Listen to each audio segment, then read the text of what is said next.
안녕하십니까. 아더핑크의 말씀 묵상 세 번째 시간입니다. 성경을 묵상하는 이유는 하나님을 알기 위함입니다. 성경은 누가 기록했죠? 어떻게 알고 기록했죠? 참 궁금한 일이 아닐 수 없습니다. 도대체 누가 기록했길래 1.1획도 사사로이 풀면 저주에 빠진다고 할까요? 모든 성경은 하나님의 영감으로 주어진 것이기 때문입니다. 하나님은 저자들의 정신을 고양시켜 성경을 쓰도록 한 것이 아닙니다.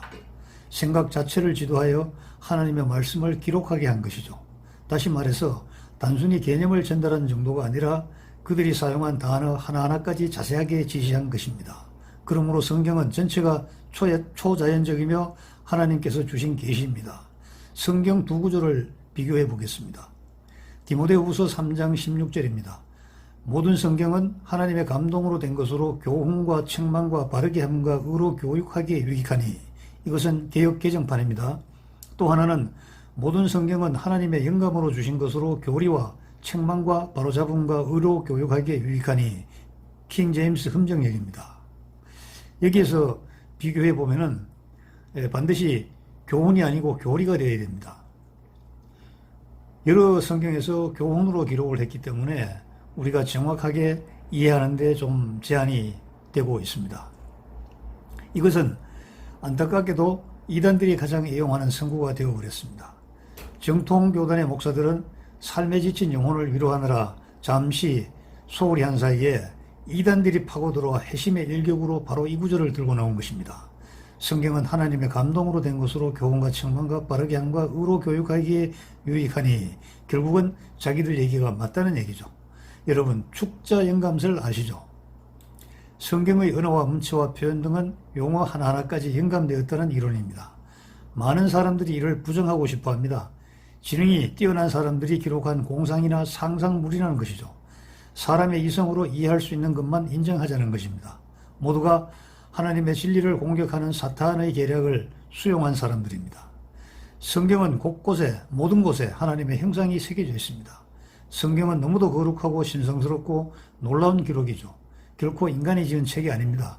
성경은 초자연적 하나님에 관한 계시이죠. 지극히 당연한 말이지만 지금은 이것을 몇 시간, 며칠 상세하게 예를 들어서 설명을 해야 되는 안타까운 시대가 되어버렸습니다. 수없이 많은 거짓 그리스도인들이 나타나서 하나님을 이교도의 신정도로 만들어버렸기 때문입니다. 사람들은 삶에서 무엇을 추구할까요? 첫 번째 재미입니다. 두 번째 향락입니다. 세 번째 가정 외면입니다. 나아가 가정 파괴에 익숙합니다. 네 번째가 음란이죠. 멸망한 고대 제국의 신들을 급격히 닮아가고 있습니다. 바벨론, 페르시아, 그리스, 로마 제국을 멸망시킨 질병과 동일한 질병을 앓고 있는 것입니다. 성경의 하나님은 완전하며 인간의 지성으로는 생각해낼 수 없는 성품을 지니고 있다는 것을 부정해버립니다. 하나님은 오직 그분이 직접 주신 초자연적 계시만으로 알 수 있습니다. 성경을 통하지 않고 하나님에 대해서는 조금도 알 수가 없는 것이죠. 성경이 무시되는 현실에서 하나님은 그저 알려지지 않은 신에 불과합니다. 성경을 읽고 묵상한다면서 엉뚱한 결과를 자초하고 있는 셈이 됩니다. 고린도전서 1장 21절에 하나님이 지혜에 있어서는 이 세상이 자기 지혜로 하나님을 알지 못하므로 하나님께서 전도에 미련한 것으로 믿는 자들을 구원하시기를 기뻐하셨도다. 사도행전 17장 23절에 내가 두루다니며 너희가 위하는 것들을 보다가 알지 못하는 신에게라고 새긴 단도 보았으니 그런즉 너희가 알지 못하고 위하는 그것을 내가 너희에게 알게 하리라고 하셨습니다. 하나님을 진정으로 알고 싶다면 성경뿐만이 아니라 성령님의 도움을 받아야 합니다. 오늘날 이 사실을 알고 있는 사람은 거의 없습니다. 사람들은 과학자나 수험생처럼 성경도 열심히 반복하여 읽으면 하나님을 알 수 있다고 생각합니다. 그러나 반복할수록 하나님을 알지 못하고 결국 성경을 덮어버리고 세상으로 뛰쳐나가 버립니다. 자기에게 유리한 성구만 막연하게 외우며 삶의 조력자로 존재해 주시기만 바라는 것이죠. 여러분, 들이대학이란 말 아시죠? 미국에서 성공한 한국 출신 여성인데 하나님을 믿고 무슨 일이든지 들이대면 된다는 겁니다. 장애물 다 없애주시고 낮춰주시고 대패질 하듯이 평평하게 밀어주신다는 겁니다. 물론 삶에서 용기 없는 사람들이 주저주저 하다가 기회를 놓치고 하고 싶고 이루고 싶은 일을 이루지 못한 예는 상당히 많습니다. 이런 사람들에게는 다소 무모할지라도 들이대면 된다는 그러한 것은 교훈으로 가능한 얘기입니다. 그러나 이것을 하나님 말씀으로 자꾸 하나님 말씀으로 악용을 하면 안 된다는 것이죠. 그것은 하나님 말씀을 우리의 목적에 맞게 둔갑시키는 그러한 행위입니다. 제가 재미있는 그림 하나 소개해 드리겠습니다. 하나님께 매달려 무조건 해결되라고 때를 쓰는 내용입니다. 구글에서 인용한 것인데 지금 하나님을 믿는다는 성도들에게 매우 일침이 되는 그러한 내용입니다.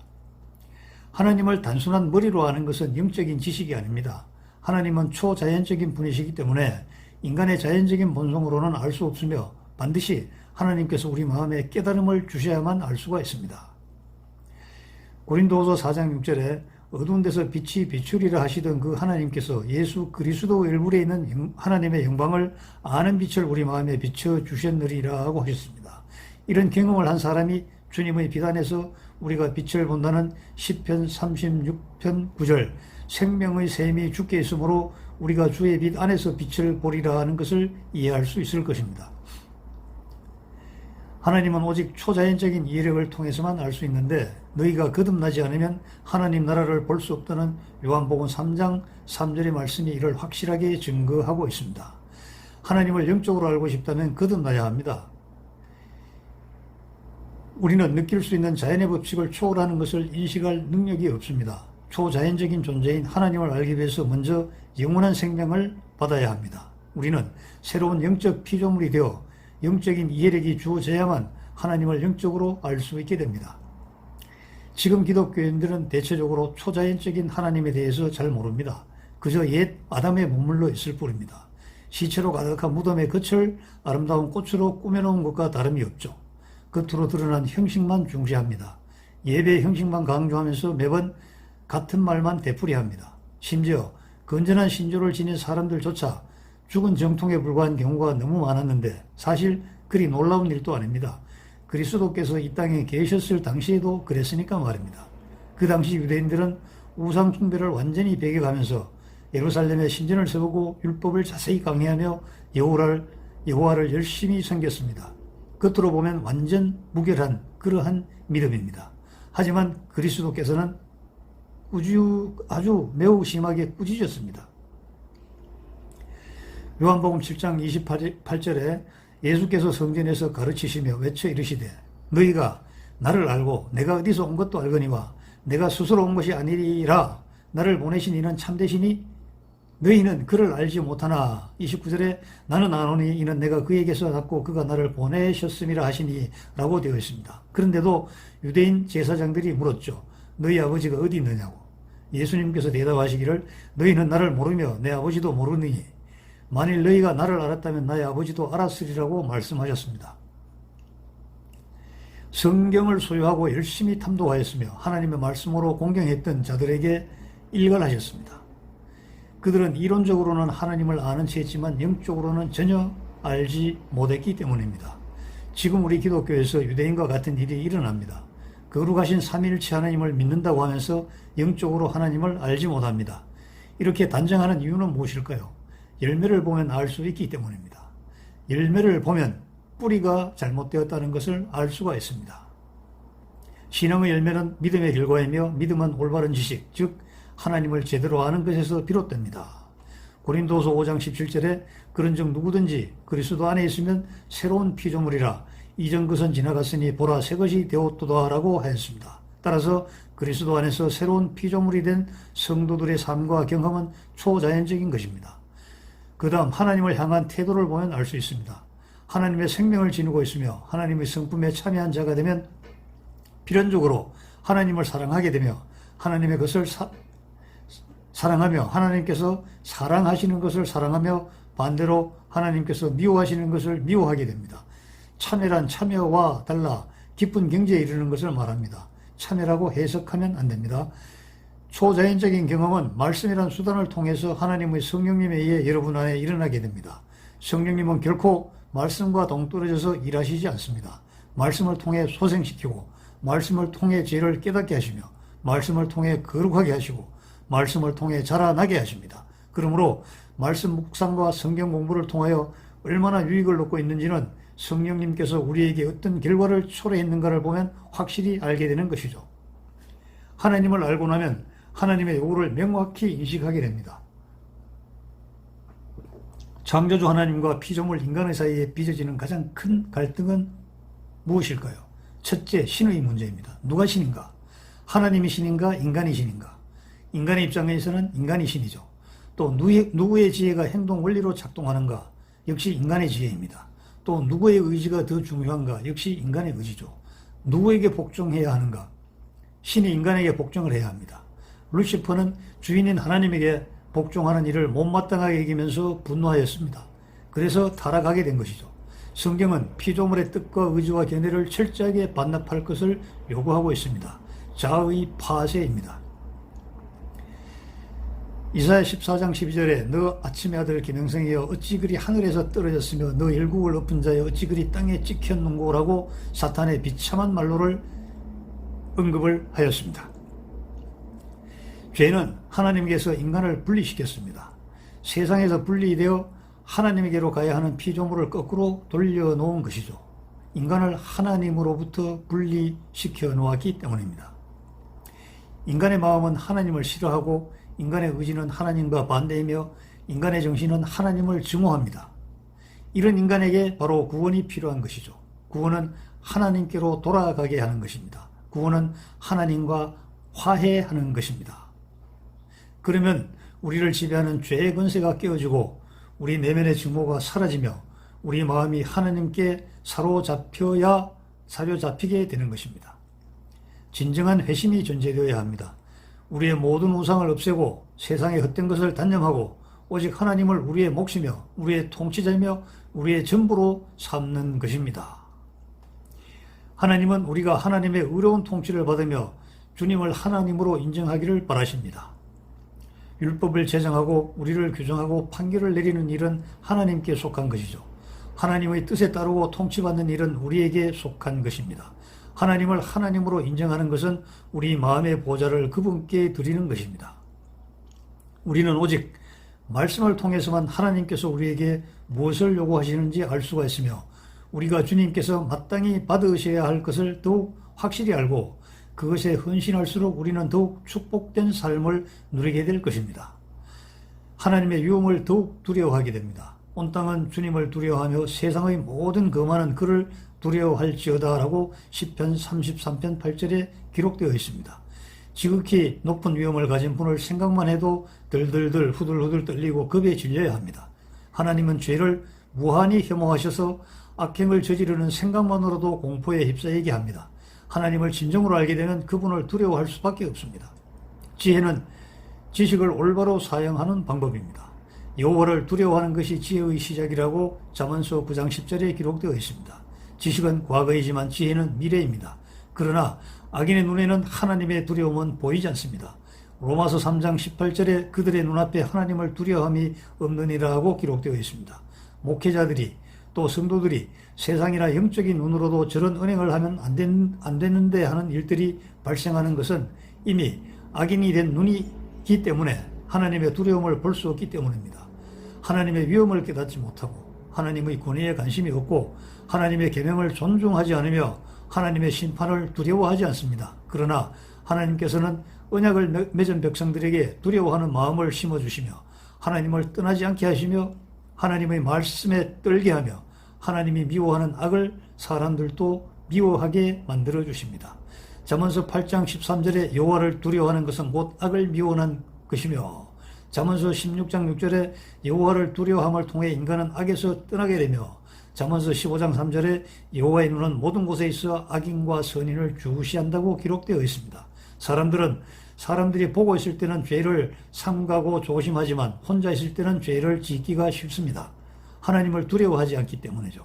하나님이 항상 보고 계신다는 것을 인식하지 못하기 때문입니다. 그러나 진정으로 거듭난 사람은 혼자 있을 때라도 사람이 많은 곳에 있는 것처럼 양심적으로 행동하며 하나님께 불순종하고 반역하는 일을 두려워하며 오직 하나님을 기쁘게 해드리길 원합니다. 그리하여 제 마음을 한데 모아 주님의 이름을 거룩하게 두려워하게 하여 주소서라고 기도하게 되는 것입니다. 하나님은 우리의 행동을 주시하시고 기록하시며 동기를 살피십니다. 그러므로 나의 사랑하는 자들아, 너희가 나 있을 때뿐 아니라 더욱 지금 나 없을 때에도 항상 복종하여 두렵고 떨림으로 너희 구원을 이루라는 말씀을 기억하라는 빌립보서 2장 12절 말씀을 기억해야 하겠습니다. 또 말씀 묵상은 하나님의 계명을 더욱 존중하게 만들어줍니다. 죄는 아담이 하나님의 법을 어겼기 때문에 세상에 들어왔으며 아담의 모든 후손은 아담이 타락한 형상을 지닌 채 태어납니다. 그러므로 죄는 반역의 일종이며 영적인 무정부 상태이며 하나님의 통치를 거부하는 것이며 하나님을 무시하는 것이며 하나님의 뜻에 반역하는 것이며 자기의 길로 행함입니다. 구원은 죄에서 벗어나는 겁니다. 죄의 책임에서 벗어나는 것이죠. 죄의 권세에서 벗어나는 것이죠. 죄의 형벌에서 벗어나는 것입니다. 우리에게 하나님의 은혜가 절실히 필요하다는 확신을 주신 성령님은 우리가 하나님의 통치를 받아야 한다는 사실도 확신시켜 주십니다. 하나님은 언약을 맺은 백성에게 하나님의 법을 마음속에 새기고 백성들이 하나님이 될 것이라고 하였습니다. 순종의 영을 받아야 거듭나게 됩니다. 어느 누구도 완벽하게 계명을 지킬 수는 없지만 모든 그리스도인은 스스로 그렇게 하고자 하며 최선을 다하게 됩니다. 하나님의 권위를 깎아내리고 그분의 계명을 무시하고 율법의 필요성을 부인하는 사람은 마귀의 도구가 됐습니다. 율법의 저주에서 해방하는 것이죠. 율법의 명령에서 해방되는 것이 아닙니다. 하나님의 진노에서 구원받는 것이죠. 하나님의 통치에서 이탈하는 것은 아닙니다. 성경은 우리가 그리스도의 율법에 있다고 분명히 선언합니다. 주님은 율법을 폐하러 오신 것이 아니고 완전하게 하려고 오셨다고 기록되어 있습니다. 하나님의 백성은 믿음의 자녀들입니다. 때로는 흔들릴지라도 하나님을 의지하고 믿음을 더해달라고 기도하게 됩니다.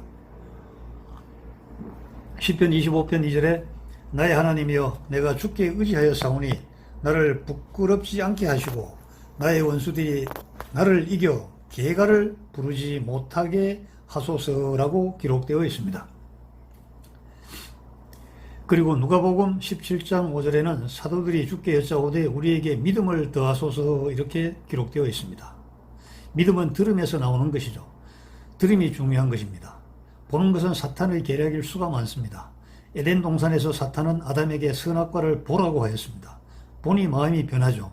이전에 무관심하였던 금단의 과실이 먹음직하고 보암직하고 탐스럽게 보이기 시작한 것입니다. 그리하여 죄의 근원이 될 줄도 아랑곳하지 않고 하나 따서 먹는 행동으로 변하는 것입니다. 지금 우리 주변의 예배를 보십시오. 듣는 설교가 아니라 보는 설교로 다 변하고 있습니다. 설교는 건성으로 하고 시각적 자료를 보여주는 것입니다. 심지어 성경을 들고 다닐 필요조차 없게 된 시절입니다. 로마서 10장 17절에 그러므로 믿음은 들음에서 나오며 들음은 그리스도의 말씀으로 말미암았느니라 라고 사도 바울은 선포를 하였습니다. 성경 묵상은 약속을 마음으로 받아들이며 강건해진 믿음과 하나님을 더욱 신뢰하며 더욱 깊어진 확신을 가지게 하는 것입니다. 성경 묵상은 하나님의 완전하심을 기뻐하게 됩니다.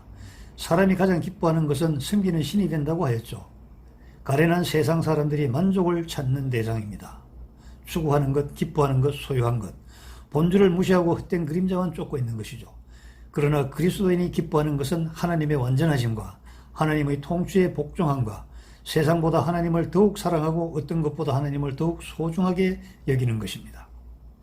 육신은 영적 활동을 귀찮게 여기지만 또 육신은 세상의 큰 야망과 포부를 품습니다. 그러나 거듭난 영혼은 하나님께 가까이 가는 것을 좋아합니다. 여호와께서 바라는 바를 행합니다. 전 재산을 빼앗겼을 때조차 기뻐할 수 있습니다. 하늘에 더 좋고 영구한 재산이 있기 때문이죠. 피를 흘리며 지하 감옥에 누워있을 때조차 하나님께 찬송을 할 수 있어야 합니다. 세상 쾌락이 허무하게 느껴지고 하나님 외에 다른 어떤 것도 축복이 되지 않고 우리 마음이 하나님께 더욱 가까이 가며 항상 하나님만 생각하며 하나님 안에서 우리 영혼의 기쁨과 만족을 느끼고 있습니까? 그렇다면 말씀 묵상의 유익이 이루어지고 있는 증거입니다. 하나님의 섭리에 더욱 복종하게 됩니다. 일이 잘 안 풀리나요? 그래서 투덜거릴 때가 있죠. 그럼에도 마음의 평안을 유지할 수가 있습니까? 그렇다면 초자연적인 단계에 들어간 말씀 묵상의 유익이 나타나는 것입니다. 인간으로서 자연스러운 것은 마음대로 하고 싶은 것을 하려고 합니다. 또 사랑하는 사람이 죽었을 때 하나님께 반항심을 품게 됩니다. 그러나 초자연적인 믿음을 가진 사람은 제 뜻이 아니라 아버지 뜻대로 하시옵소서. 누가복음 22장 42절에 이르시되 아버지여 만일 아버지의 뜻이거든 이 잔을 내게서 옮기시옵소서. 그러나 내 원대로 마옵시고 아버지의 원대로 되기를 원하나이다 하시니. 또 욥기서 1장 21절에 이르되 내가 내 어머니 태에서 벌거벗고 나왔은즉 또한 벌거벗은 채 그리로 돌아가리라. 주신 분도 주시오 가져가신 분도 주시니 주의 이름이 찬송을 받을지어다 라고 기록되어 있습니다. 결국 주신 자도 여호와시고 취하신 자도 여호와십니다. 말씀을 묵상하면 하나님의 선하심을 더욱 열정적으로 찬양합니다. 하나님의 위대함을 진실로 찬양하고 감사하게 되는 것은 우리가 말씀을 통해서 참된 유익을 얻고 있다는 증거입니다. 여러분, 사랑하는 성도 여러분, 그리고 믿음의 자녀 동역자 여러분, 오늘은 아더핑크의 말씀 묵상 중에서 말씀을 묵상하는 이유는 하나님을 제대로 알기 위해서라는 주제로 아더핑크의 말씀 묵상의 내용을 살펴보았습니다.